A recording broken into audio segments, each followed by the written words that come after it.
Guys, ഇത് get ready with മീയുടെ part 2 ആണ്. എന്നിട്ട് നമുക്ക് ഡാസ്ലറിൻ്റെ കാജൽ എഴുതി കൊടുക്കാം. ഞാനിത് കണ്ണാടിയുടെ ഫ്രണ്ടിൽ പോയി എഴുതിയിട്ട് വരാം, അല്ലാതെ എനിക്ക് എഴുതാൻ പറ്റില്ല.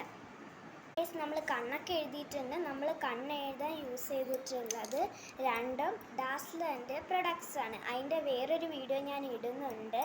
അതിന് ശേഷം നമുക്കൊരു ഷുഗർ പോപ്പിൻ്റെ ലിപ് ബാം ഇട്ട് കൊടുക്കാം.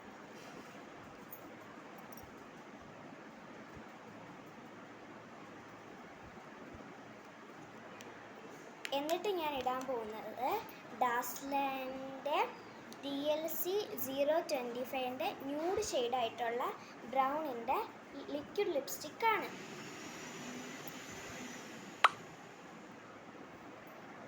ഒരു പൊട്ടിടാം. ഞാൻ മുടി കെട്ടാൻ പോവാണ്. മുടി കെട്ടിയിട്ട് ഫൈനൽ ലുക്ക് കാണിച്ചു തരാം. അപ്പോൾ ഗൈസ്, ഇതാണ് എൻ്റെ ഫൈനൽ